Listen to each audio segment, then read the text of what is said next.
রাতারাতি দেখেন সবকিছু পাল্টে যাচ্ছে। আজকে ভারতের প্রধানমন্ত্রী নরেন্দ্র মোদী নিজে সরাসরি টেলিফোন করেছেন তারেক রহমানকে, তাকে অভিনন্দন জানিয়েছেন। এই ঘটনা কি ইঙ্গিত পাচ্ছেন? গভীর তাৎপর্য আছে দর্শক, একটু বলছি আপনাদেরকে। আজকে থেকে মাত্র কয়েকদিন আগেও কল্পনাই করা যেত না যে ভারত তারেক রহমানকে অ্যাকসেপ্ট করবে, বিএনপিকে গ্রহণ করবে। সবচেয়ে স্পর্শকাতর একটা অবস্থান ছিল তারেক রহমানের ব্যাপারে। তারেক রহমানের বিরুদ্ধে তাদের অভিযোগের অন্ত ছিল না, কিন্তু আস্তে আস্তে সেই বরফ গলতে গলতে, খেয়াল করেননি ৩০শে ডিসেম্বর যেদিন বেগম খালেদা জিয়ার দাফন অনুষ্ঠান হয়, উড়ে আসলেন জয়শঙ্কর। কেন? সম্পর্ক। তারা ইউনূস সরকারের থেকে মুখ ফিরায় নিছে, কিন্তু বাংলাদেশ থেকে কিন্তু মুখ ফিরায় নেয়নি। তারা অপেক্ষায় ছিল একটা নির্বাচিত সরকারের জন্য, এবং সেই নির্বাচিত সরকার বিএনপির নির্বাচিত সরকার, তারেক রহমানের নেতৃত্বাধীন নির্বাচিত সরকার। তার আগের যদি ৮-১০ বছর বা ১৫ বছরের ইতিহাস, সেটা খুবই নির্মম ছিল। তারা বিএনপিকে সহ্য করত, কিন্তু তারেক রহমানকে সহ্য করত না। কি কি কারণ ছিল আমি জানি না। তাদের একটা ধারণা ছিল যে তারেক রহমান বাংলাদেশের সাথে ভারতের সম্পর্কের ক্ষেত্রে হয়তো একটা বড় বাধা। আমি বিস্তারিত ব্যাখ্যা করতে পারবো না। যেভাবেই হোক না কেন, এটা তারা আকারে ইঙ্গিতে নানাভাবে প্রকাশ করেছে। এই কারণে বেগম খালেদা জিয়ার পর তারা সরাসরি আর তারেক রহমানের সাথে সংযোগ রাখতো না, এবং মোটামুটি বিএনপি চ্যাপ্টার তারা ক্লোজ করে ফেলছিল। সেই ক্লোজ চ্যাপ্টার আজকে হঠাৎ করে খুলে গেল। নরেন্দ্র মোদী নিজেই ফোন করেছেন, অন্যরা বার্তা দিয়েছেন, পাকিস্তান, যুক্তরাষ্ট্র, চীন, তারপরে এমনকি মালদ্বীপ, মালয়েশিয়া, কোনো দেশ আর বাকি রাখেনি। যুক্তরাষ্ট্রের রাষ্ট্রদূত বাংলাদেশের, তিনি অভিনন্দন জানিয়েছেন। ভারতের এই বার্তার মধ্য দিয়ে কি বোঝা গেল? আমি জানি সমালোচকরা বলবেন, ওই যে আমরা বলেছিলাম যে তিনি ভারতের সাথে চুক্তি করে বাংলাদেশে এসছেন, তারই প্রতিফলন। আসলে কি তাই? মোটেও না। কেননা আমি বলছি, ভারত কি চায় আগে বুঝতে হবে। ভারত চায় বাংলাদেশের সাথে একটা গভীর সম্পর্ক। সেই সম্পর্কটা রাজনৈতিক, সেই সম্পর্কটা বাণিজ্যিক, এবং সেই সম্পর্কের মধ্যে যাতে চীন, পাকিস্তান ঢুকতে না পারে। কারণ ভারতের সবচেয়ে বড় শত্রু হচ্ছে চীন এবং পাকিস্তান, বাংলাদেশ না। এই দুই শত্রুর ব্যাপারে আবার অন্তত একটা শত্রু চীনের ব্যাপারেও আবার আমেরিকার সিগন্যাল আছে যে না, চীন যাতে ঢুকতে না পারে।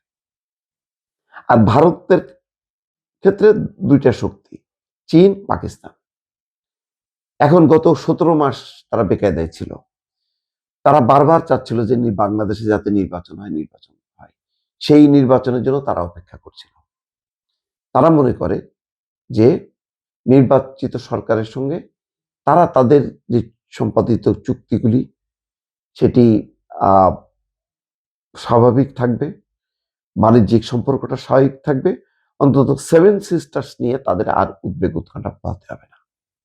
তার মানে আবার এইটা বুঝেন না যে মানে আওয়ামী লীগের জায়গায় বিএনপিকে প্রতিস্থাপন করতেছে, তা না। এটা হচ্ছে তাদের কাছে একটা মন্দের ভালো। এখন যে সম্পর্কটা হবে মানে বিএনপির সঙ্গে, বিএনপিও দাসখত দেয়নি। বিএনপি কি চায়? বিএনপি চায় ওই এই ১৭ মাসের ইউনূস সরকারের মতন আবার হঠকারিতাও চায় না। হুটহাট করে ভারত সম্পর্কে কোনো কমেন্ট করতে চায় না। যেমন মির্জা ফখরুল ইসলাম আলমগীর বলছেন না যে ভারতের সাথে একটা শক্তিশালী সুসম্পর্ক স্থাপিত হবে, অর্থাৎ সমান মর্যাদার ভিত্তিতে আত্মসম্মান রক্ষা করে ভারতের সাথে একটা সম্পর্ক স্থাপিত হবে বিএনপির সময়, এটা নিশ্চিত। দহরম মহরম হবে না, কিছু রাজনৈতিক বিষয়ের মীমাংসা হবে। তার মধ্যে হয়তো শেখ হাসিনার প্রসঙ্গটা আসতে পারে। শেখ হাসিনা নিশ্চয়ই আগের মতো ইউনূস সরকারের বিরুদ্ধে যেভাবে হুঙ্কার দিতেন দিল্লিতে বসে, ধারণা করা যায় যে সেই হুঙ্কারটা শেখ হাসিনা আর তারেক রহমানের নেতৃত্বে বিএনপি সরকারের বিরুদ্ধে দেবেন না। বরং এখন একটা নেগোসিয়েশনের পালা, এবং এই নেগোসিয়েশন বিএনপির জন্য প্রয়োজন। সেটা কি? সেটা হচ্ছে বিএনপি যেটা চাইবে, আওয়ামী লীগ যেন গণতান্ত্রিকভাবে বাংলাদেশে রাজনীতি করে। আওয়ামী লীগ ওই ফ্যাসিস্ট চরিত্র বাদ দিয়ে তাকে পুনর্গঠিত হয়ে আসতে হবে, তার আগের খোলসটা পাল্টাতে হবে, নতুন খোলসে তাকে আবির্ভূত হইতে হবে। তাহলে আওয়ামী লীগের একটা নতুন নেতৃত্ব বাংলাদেশে আসবে, এবং আওয়ামী লীগের তার নিজস্ব রাজনীতিটা যদি স্টার্ট করে, তাহলে এখানে গণতান্ত্রিক শক্তিশালী হবে, এবং ভারত সেখানে অন্তত একটা আস্থায় থাকবে যে এখানে জঙ্গিবাদ, উগ্রবাদ মাথা চাড়া দেবে না। ইউরোপ, আমেরিকা মতন শক্তিগুলিও আশ্বস্ত হবে। সম্ভবত একটা রাজনৈতিক পুনর্গঠনের কাজ, পুনর্বাসনের কাজ, সেটা ত্বরান্বিত হতে পারে। এগুলো আমার অনুমান। এর মধ্য দিয়েই ভারতের সাথে যে একটা তিক্ততা, ভারতের সাথে যে একটা দূরত্ব, সেটা বন্ধ হবে। অন্যদিকে রাজনৈতিকভাবে বিএনপি লাভবান হবে কিভাবে? এখন এই অবস্থায় যে পজিশনে তারা সংসদে গেল, এই পজিশনকে কিন্তু তারা নার্সিং করতে চাইবে জামাত এবং তার সহযোগী এনসিপি। তারা শক্তি বৃদ্ধি করে তারা বিএনপিকে কলাপস করার চেষ্টা করবে। এই ক্ষেত্রে আওয়ামী লীগ যদি ইন করে, তাহলে সেই পরিস্থিতিটা বন্ধ করা যাবে। অনেক হিসাব নিকাশ আছে, আস্তে আস্তে বলবো দর্শক।